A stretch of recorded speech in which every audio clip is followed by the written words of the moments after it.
Okay, so because the very top of the rules and regulations, it talks about the daily meetings at 5. Originally, we set this up for June, so because it's getting later, we decided we're going to have our meetings every night at 4:30. We ask that you please attend every evening because there may be things that brought up the day before or during that day's events that we need to just make sure everybody's on the same page. The only thing I want to say is from the very outset of having the Endless Foot Drag and talking with the city of Fredonia, it was always about how can we allow spectators to attend and enjoy the sights and sounds of the Endless Foot Drag, but keeping them safe has to be, must be our number one priority. So as pilots, we sign our waiver forms and all that, and we accept the risk versus reward of our sport. But the last thing we want to do is for a spectator to ever get hurt. So I ask you, fellow pilots, please, let's look out for our spectators. We'll do everything we can to keep them away because we know that paramotor pilots, and even though we try sometimes, pilots and propellers don't mix. We sure don't want our spectators to be involved with that. So, if you don't mind, I'm just going to read over this real quick, and we will try to make these as short as possible, these meetings, so we can get you out there flying as quick as we can. So just bear with me. All pilots must attend the daily safety briefing at the tent at 4:30 p.m. All pilots attending the event are required to wear an orange wristband to indicate that registration fees are paid and the liability release forms are signed.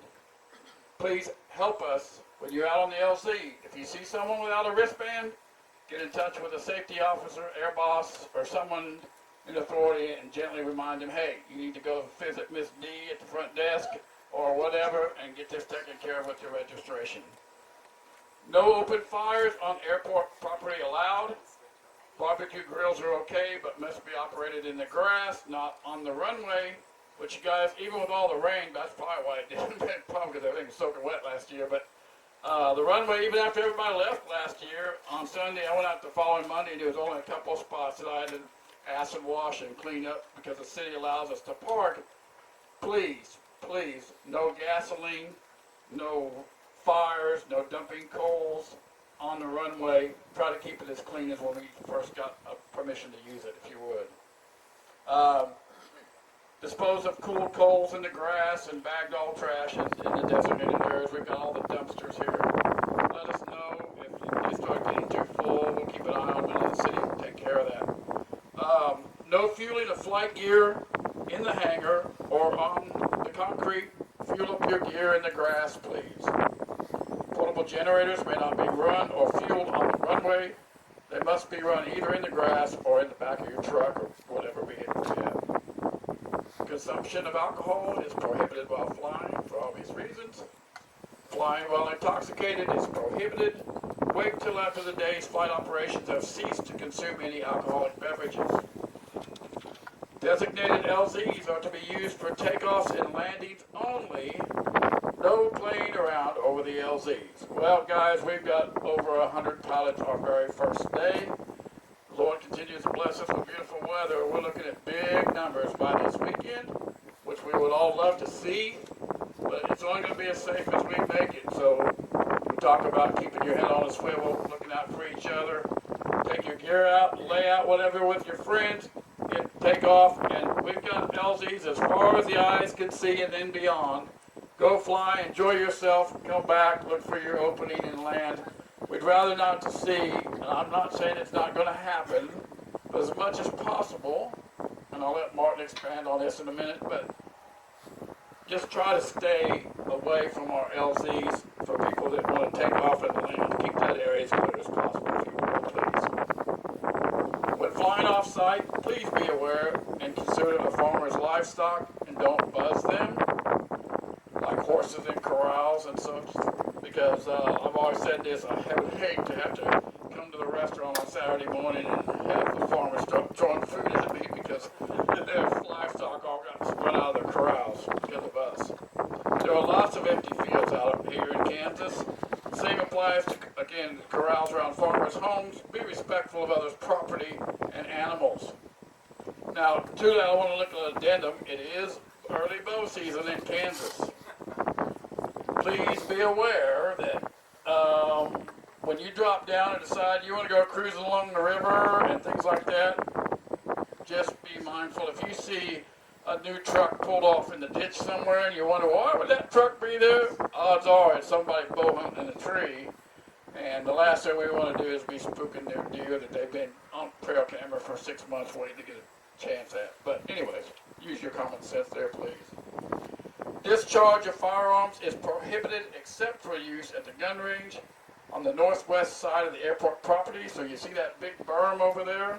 You're welcome to go over there. There's a road across right down here. Turn right. You can go up there and just have fun all you want if you want to go up there shooting. Be respectful of other pilots that will be taking off and landing. After landing, please move your gear to the edge of the flight line to keep the LZ clear for inbound pilots, and please, please look out for each other. Only pilots wearing the appropriate orange wristbands are allowed in the LZs. Any pilot that chooses to break the above rules or are seen reported putting others at risk will be subject to immediate dismissal from the event. Fly safe and have fun, and please leave the place cleaner than you found it. So that's the rules. Basically, Martin Henderson is our air boss. And do you have anything you'd like to add, Martin? Just a few things to everyone. I'm sure I've kind of met you.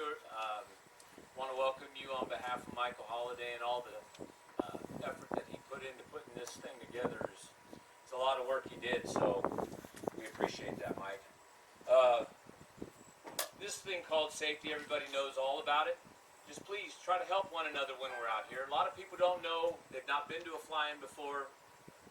If something's going wrong, you can kind of give them a hand signal, stop. I'm going to be doing the same thing.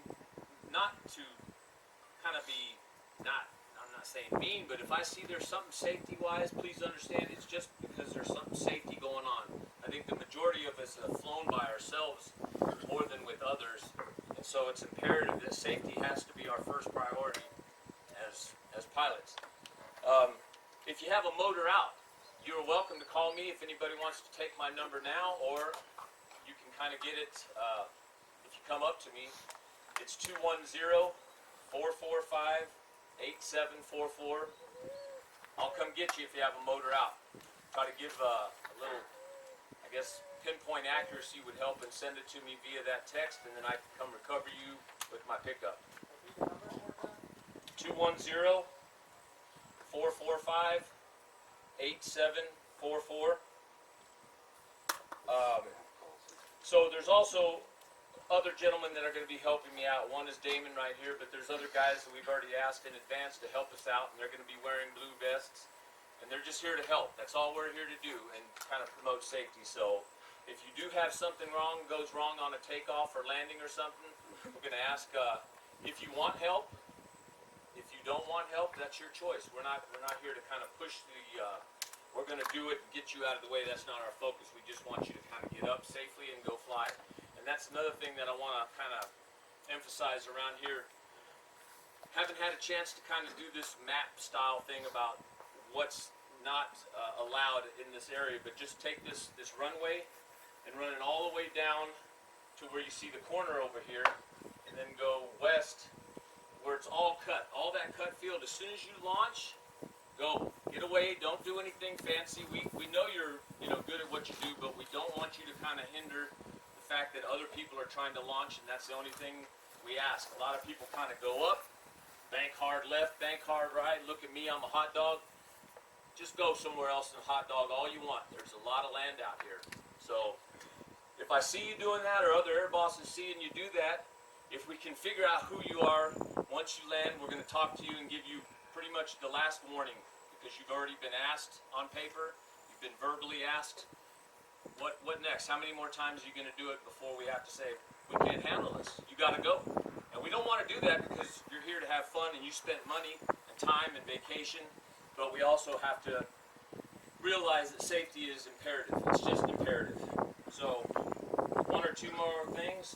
There's an obstacle course out that was set by Lone Star Paramotors, and if you go out here, he's got an obstacle course, Ron Torn, and he's got an X, so if you want to go out there and do touch and goes, or just land on the spot, reset, go back up, you can run his little obstacle course, but that's Lone Star Paramotors. Yeah, there's some pool noodles out there that are held in with really small spikes. You can go and kick them or slalom between them, foot drag, slalom, and there's an X out there as well that you can do some spotlight. They don't take back, they don't pace them with their beaks. I was one of them last night, which one was walk with it. That's not cool, man. You know that? Not me, I was behind you. Hey, Mark, Yeah. I was just going to say, there's going to be a lot of people in the air at the same time, and even though we're getting out of here, it pays to remember to clear your turns. You know, look in the direction before you up turn. and down. You're going to turn before you go. That's our blinker in the sky to know where it's supposed to turn. And that's a good point, Ron. Thank you. So a lot of people are so used to flying by themselves, self included. I mean, we're only up there by ourselves. But to get into the habit before you turn, go ahead and give yourself peripheral vision. Rubberneck it if you have to. Left or right, if you're doing any kind of aerial maneuvers, it's kind of imperative because there's people that come up behind you you don't even know that might want to wingtip bump you, which I don't think without permission nobody should be doing out here. And if you do that and somebody reports you, that's going to be kind of an infraction that we're asking you in advance. Please don't do that. If you don't know that person, don't wingtip bump them. Don't come up behind them and stand on their wing and do all those cool things. They are cool, but without permission, not so cool. Has anybody got any questions or comments? There. Sign up to help you. Pardon me? How can we sign up to help you? Come here and just let me know. I like that. Yeah, any volunteers that want to do that. I already got these two, Roy and Kevin. You got questions? Okay. Pattern? Left or right? I would say based on the wind and the direction it's coming, what do you want to do? Use your judgment, whatever favorable that evening. The best thing we like to do, the best thing, guys, is, and gals, is we used to not encourage, we still encourage, try not to fly around behind the hangar, so we're not actually over, making circles over this area. So if you exit stage right and go out that way, it makes a lot more sense. We're not over the spectators, we're not over each other, but a lot of that depends on prevailing winds. So let's try to do that. Even though we have the Woody Hayes Memorial buried power line behind us, we're not to worry about that anymore. But Woody's not here. yeah, well, so the city they buried the power lines for us last year, so we don't have that problem to deal with. So that's a blessing there. But yeah, use your judgment.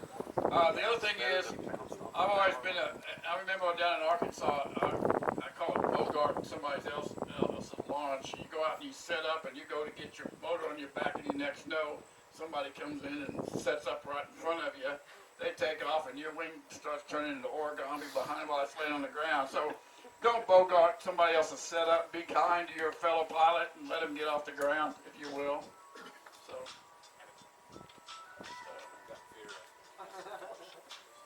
Well, a comment about the pattern.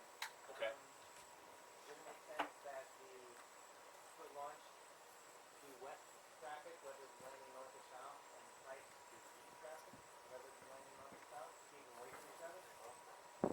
I don't know that that's really an issue. I mean, I've never had people, I do both, so I really didn't, I don't think it's really that big of a concern, because we're all flying in the same airspace, we're all flying about the same speed, we're not doing PPCs or anything like that, so I think as long as we're respectful of each other when we're in the air, we're fine.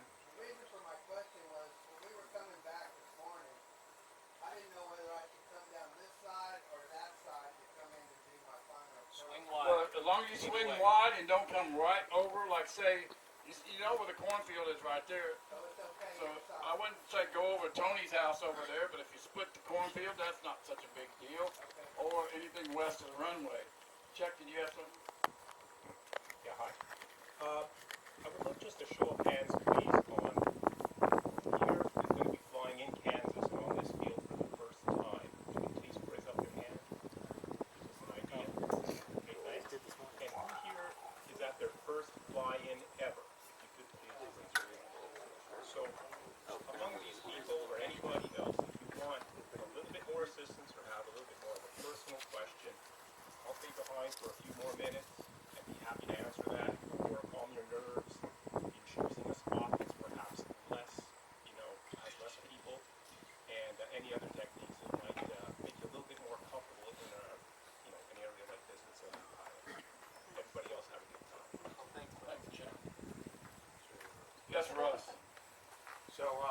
first time here. Thanks for doing this. Is there a designated spot for taking off and landing, or is it wherever there's grass? Wherever there's grass and a bunch of LZs, obviously you can see cut here, that's the west LZ. This is the east LZ. This area down here is for some of the vendors, but it's primarily for the tandem flight, the introductory flights for our spectators, which is the way we've always had it. You'll see a sign right here. We have designated foot launch tandem pilots as well as wheel launch. So we ask that you really respect this area, that the tandem flights taking these spectators up for their introductory flights. This area be kept clear, so we don't fly in and out. You don't need to even come on this side of the runway or between the tent and that. If you see somebody tandem foot launch coming in or wheel tandem coming in, obviously you can see they're coming in to land here or take off from here. Just keep your eyes area open for this section in here, please. Okay? Yes, Roy. You just mentioned strobes. Everybody knows about strobes, but not everybody applies the rules. We had some folks last night that were flying without them at twilight, and I just think it's a good idea. So was it, if I remember, is it Half hour 3 miles, after 30 minutes sunset. after legal sunset? Yes. So if you have them, use them. If you don't have them, land before sunset or right by sunset. I know it's kind of a tempting thing because that's when our magic time happens, and unfortunately, usually up to 30 to 45 minutes after sunset, you can still see very clearly to fly. Not with so much this California smoke, but it is what it is. Yes, ma'am. The MOA overhead, that's not a concern? Not a worry whatsoever. I've always spoke with the Army who came in today to do some maneuvers, and they said, no problem, we just want to know what's going on down there. And they said, we'll see you next week. So I've been training and teaching out of here for quite a while now, and I hardly ever see an airplane here, but that's not to be said, too. Even though the airport's closed, officially closed. Overheated. Not to go unplugged somehow. Too much talking. Did somebody unplug it inside? Light switch. No, I got turned off out of here. Got another quarter in. Oh, you got to turn it up. Okay, we just lost power for a minute. We've had, the city has closed, officially closed, and we have a NOTAM posted, but you all have been here the 3 years. We've always had people even try. Now, fortunately, last year was the first year we actually had campers on the runway, so it wasn't a problem, but the first year we had a twin-engine Beechcraft land in the middle of the runway during the flying, and I went out to ask the general, what are y'all doing here? And, have you not seen the NOTAM? And he's probably jerking my chain, but he said, what's a NOTAM? So just eyes out when you're flying around the airport, obviously, as well. So I'm getting ready to, go ahead. Want to plug in local businesses that are staying open for us? So, Ms. Shannon Thomas, would you step up here, please? This is Shannon Thomas, head of the Chamber of Commerce of Virginia.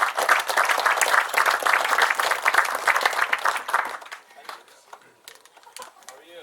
So glad to have Ms. Shannon here. Hi guys, thank you all for coming to Fredonia. It means a lot to us.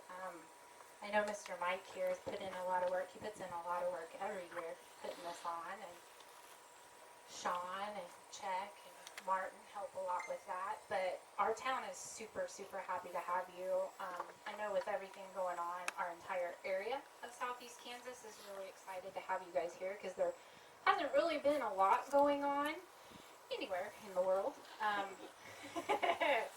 So, hey Seth. Hey. So a lot of businesses are ready for you guys. They'll be really happy to have all of you pilots in, happy to have extra business. I believe the Downtown Grill is open for breakfast this week for all of you guys.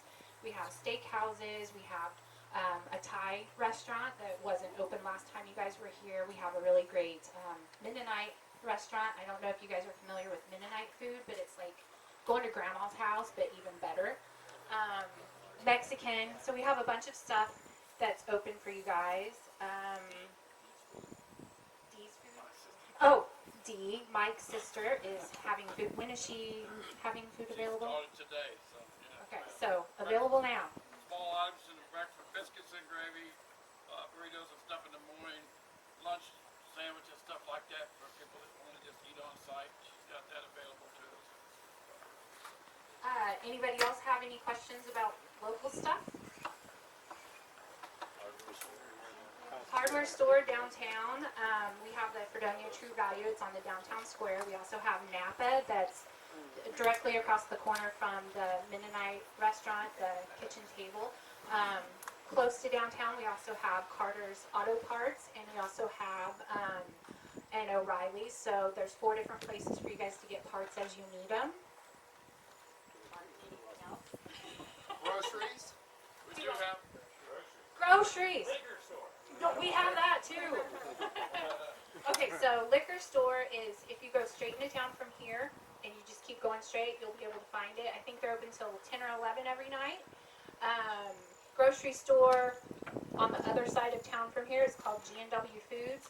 Downtown, we also have a new place called the Fredonia Meat Market. So it's kind of like discounted food, but that's available. All of our convenience stores also have some small items to pick up. All of our restaurants will do carry out, so you can get food from any of those places and bring it back out here.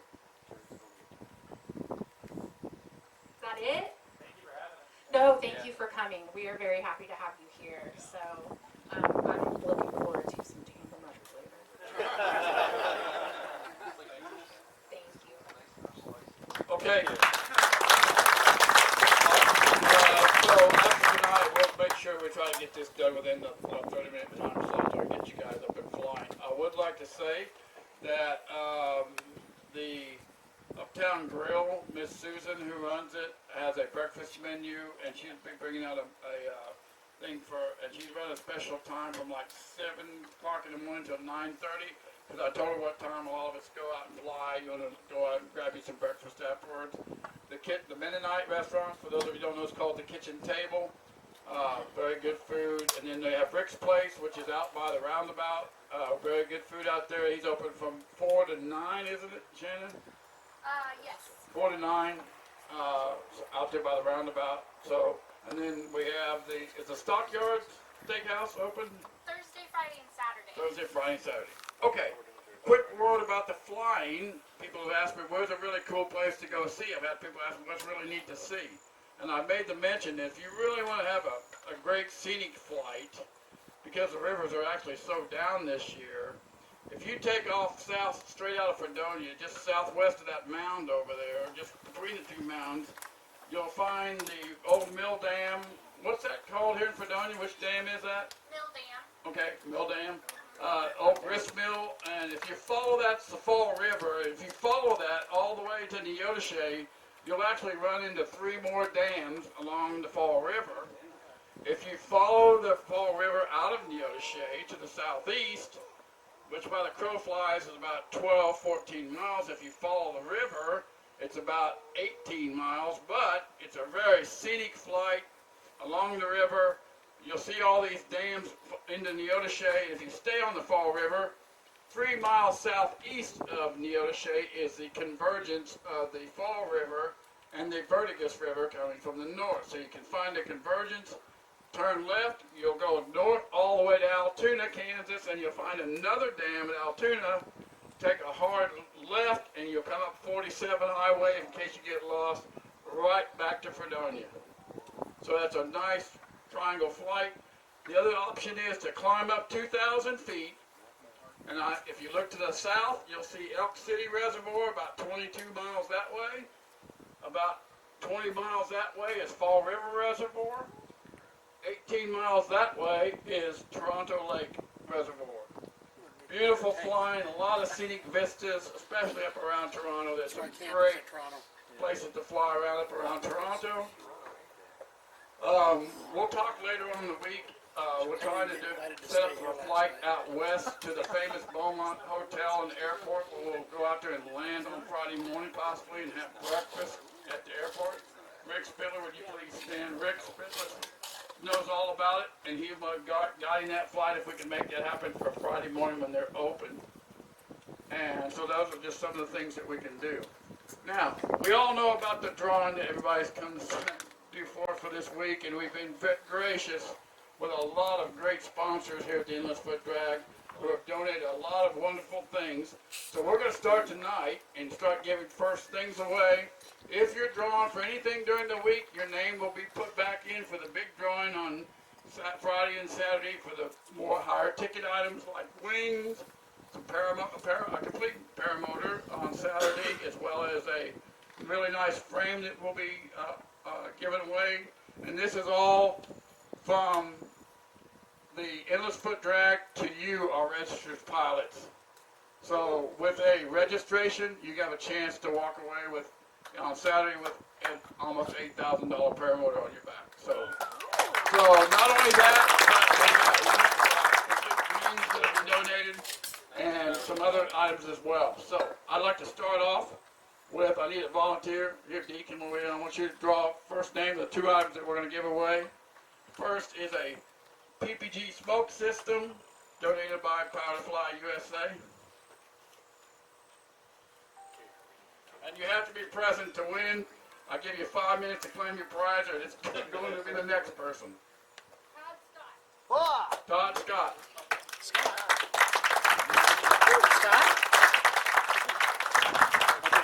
Don't drill a hole in your two-piece exhaust. Find an old 4-spring or 3-spring. All right, and this is for a brand new Dudek Groundmaster kiting harness. That's what I need. Caleb Short.